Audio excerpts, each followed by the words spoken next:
जय जय श्री हरिवंश। जो चाहत है नित्य सुख, अरु मन को विश्राम, हित ध्रुव हित सो भजत रहो, पल पल श्यामा श्याम। यदि नित्य खुश रहना चाहते हो, आनंदित रहना चाहते हो और सदा सनातन आनंदित रहना चाहते हो, मन का विश्राम चाहते हो, शांति चाहते हो, तो एक एक पल संभाल संभाल कर श्यामा श्याम श्यामा श्याम। राधा वल्लभ श्री हरिवंश, राधा वल्लभ श्री हरिवंश। हर समय भगवत स्मरण परायण रहे। ये कहना सरल बात है कि हर समय भगवत स्मरण परायण रहे, पर है बहुत कठिन बात। आप लोग देख लीजिए, खुद देख लीजिए कि आप कितने मिनट सच्चिदानंद भगवान का चिंतन करते हैं। इसलिए नारायण स्वामी ने कहा, नारायण अति कठिन है, हरि मिलन की बाट, या में पग पीछे धरे, प्रथम शीश दे काट। मर के चलनो है जोगी, मर के चलनो है। मरो ऐसे मरो जैसे गोरख मरी दीठो। गोरखनाथ जी कहते हैं, मरना है, जिंदा मर जाओ, अर्थात अहंकार रहित हो जाओ। ऐसे मरो जैसे गोरखनाथ मरा, वो कह रहे हैं। भगवान के मार्ग की बातें करना बहुत सरल है, वास्तविक बात है भगवान के मार्ग में चलना बड़ा कठिन है। हम लोग अपने जीवन भर यही देखते रहे, जैसे जरा सा चूक हो जाए तो फिसल कर न जाने कहां पहुंच जाए, ऐसे ही जरा सा चूक हो जाए तो माया मार के गिरा दे। बहुत बार साधक नाम की महिमा सुनता है और नाम जपना चाहता है, पर विषय भोगों की प्रीति उसे नाम नहीं जपने देती। जैसे आपने महिमा सुना तो आपको लगा हम भी भजन करें, 2-4 दिन भजन हुआ, फिर विषय की जो प्रीति है वो ऐसी मलिनता पैदा कर देती है कि नाम जप में रुचि नहीं होती, नाम जप में प्रीति नहीं हो पाती। इसीलिए विषय त्याग नाम जप के लिए अत्यंत आवश्यक है। विषय वो जो भगवान से विमुख करता है, जो भगवान के सन्मुख विषय करता है, उसका त्याग नहीं। धर्मयुक्त विषय का भोग भगवान की भक्ति बढ़ाता है और अधर्मयुक्त विषयों का सेवन भगवान की भक्ति में बाधा बनता है। सभी बुरे विचार एवं दुर्गुण 3 प्रकार से आते हैं। एक तो पूर्व जन्म के संस्कार से। हमारा पूर्व जन्म यदि गंदा रहा है तो इस जन्म में ना चाहते हुए भी गंदे विचार आएंगे। दूसरा भोजन से। यदि हमारा भोजन सही नहीं है तो हमारे विचार दूषित हो जाएंगे। तीसरा कुसंग से। यदि हमारा साथ ठीक नहीं है तो हमारे विचार दूषित हो जाएंगे। नाम जापक को 3 वासनाओं को नष्ट करना पड़ता है। एक भोजन से प्रकट हुई वासना, एक पूर्व जन्म से प्रकट हुई वासना और एक कुसंग से प्रकट हुई वासना। भोजन वाली 1-2 दिन में संभल जाएगी अपने आप। कुसंग वाली को बहुत सावधानी से संभालना है। क्योंकि अगर कुसंग लंबा खिंच गया तो हमारा जीवन बर्बाद हो जाएगा। पूर्व जन्म की वासना से लड़ना पड़ता है 20 वर्ष। वो सूक्ष्म हो जाती है लेकिन नष्ट नहीं होती। और जहां तीनों वासनाएं नष्ट हुई उसी समय आपको नाम अमृत जैसा मीठा लगेगा। 1 मिनट भी छोड़ना अच्छा नहीं लगेगा। इसलिए हम भोजन पर, संग पर और अंदर विचार पर दृष्टि रखें। हमारा भोजन शुद्ध हो, हमारा विचार शुद्ध हो, हमारा संग शुद्ध हो।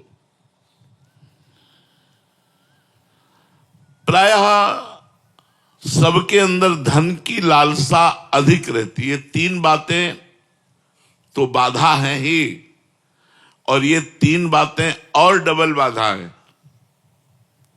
स्त्री है तो पुरुष भोग की, पुरुष है तो स्त्री भोग की।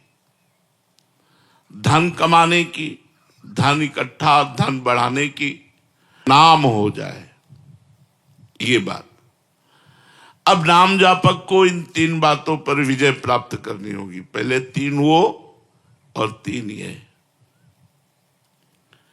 यदि गृहस्थ है तो संयम पूर्वक, धर्म पूर्वक अपनी पत्नी का सहवास करे और भजन करे तो कोई बाधा नहीं।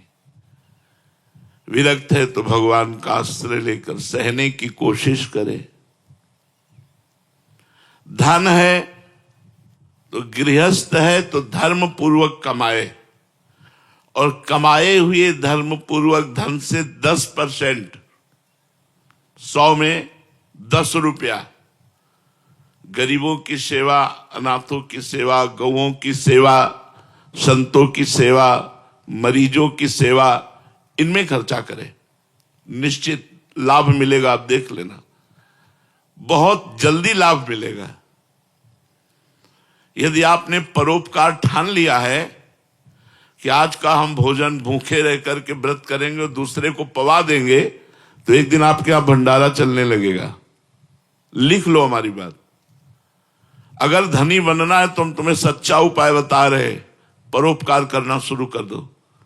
5 रुपए से शुरू कर दो परोपकार करना। हमारे वृंदावन में सेवा कुंज के इस साइड में एक आश्रम है जिसका नाम नथियाबाई।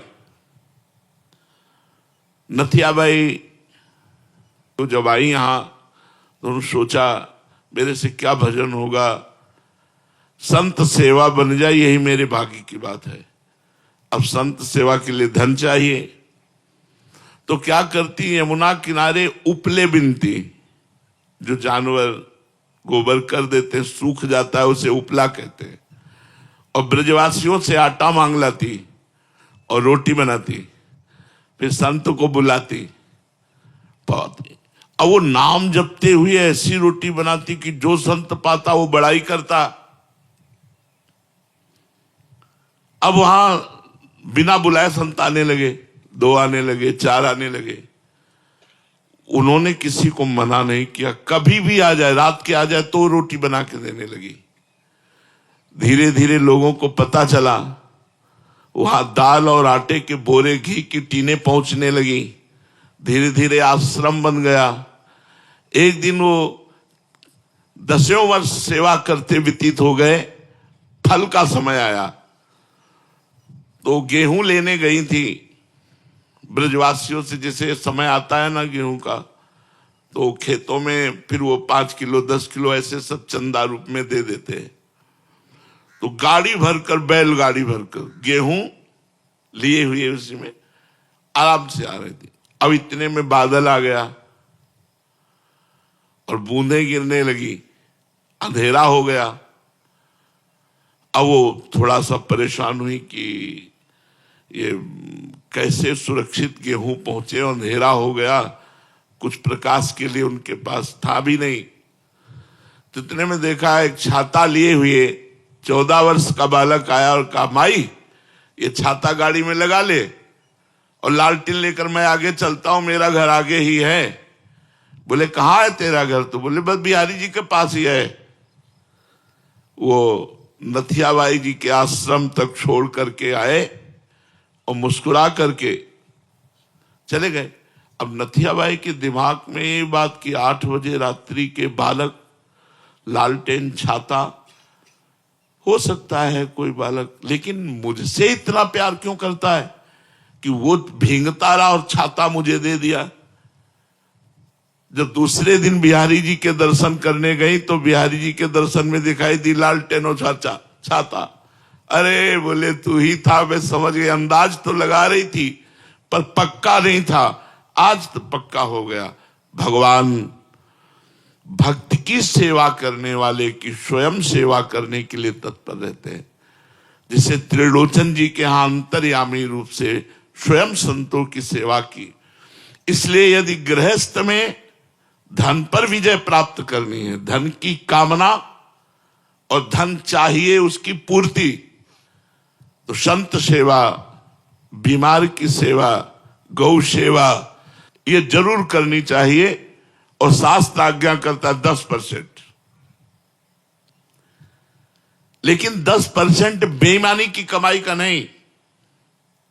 अगर बेईमानी की कमाई का किया तो तुम भी नरक जाओगे और जो दान लेगा उसका भी पतन हो जाएगा।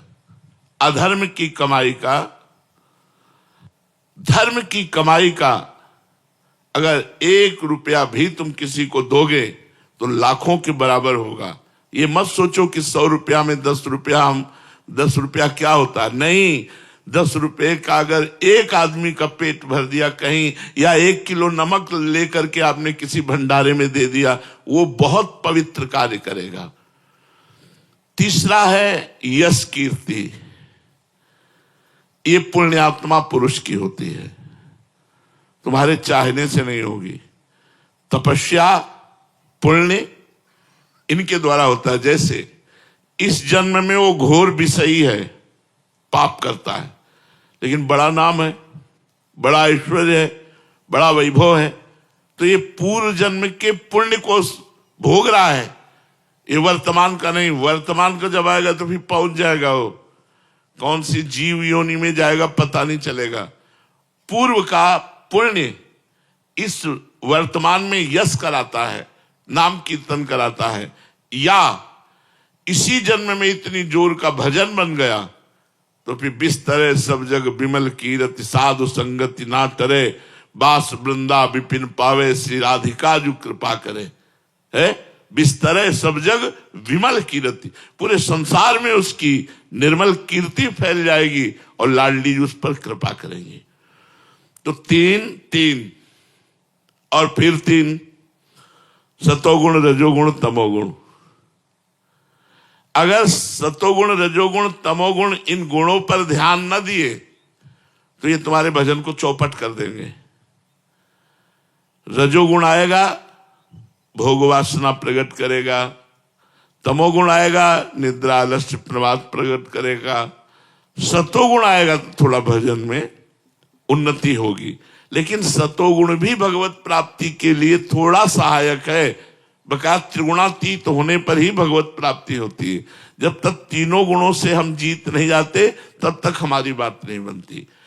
तो 3 इन जब पर हम विजय प्राप्त करते तब त्रिलोकी नाथ का भजन होता है।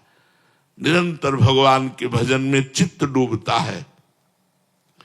भगवान के मार्ग में चलने पर विघ्न बहुत आते हैं, पर हिम्मत है तो फिर नष्ट हो जाती है। हिम्मत का मतलब नाम न छूटे नहीं। विघ्न बहुत आते हैं क्योंकि अच्छे मार्ग में चलने पर जो बुरे विचार हैं, बुरे आचरण हैं, बुरे लोग हैं, संतों से अपने आप द्वेष करते हैं, सतमार्ग से द्वेष करते हैं, आपका उपहास करेंगे, आपकी निंदा करेंगे, आपसे वैर करेंगे, आपको वो दुख देना चाहेंगे, लेकिन आपको हिम्मत रखनी।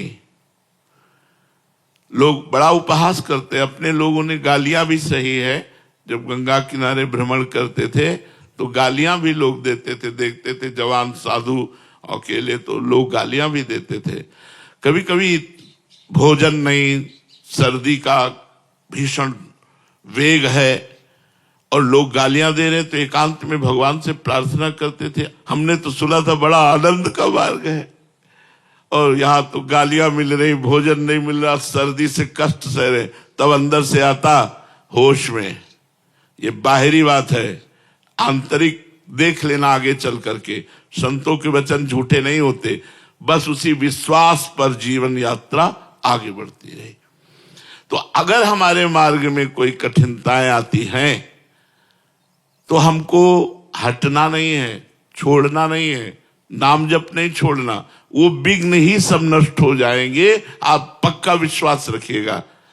अगर विघ्नों को देख करके भजन छोड़ दिया तब तो विघ्न आपको परास्त कर सके, नहीं तो हमारी वाणी जी में लिखा है, राधा वल्लभ भजत भज भली भली सब होए, जीते विनायक शुभ अशुभ विघ्न करे नहीं कोई, विघ्न करे नहीं कोई, डरे कलिकाल कष्ट भय, हरे सकल संताप हरस हरि नाम जपत जय। उसकी विजय होती है। इसलिए विचार पूर्वक भगवत मार्ग में चलो और नाम जप खूब करते रहो।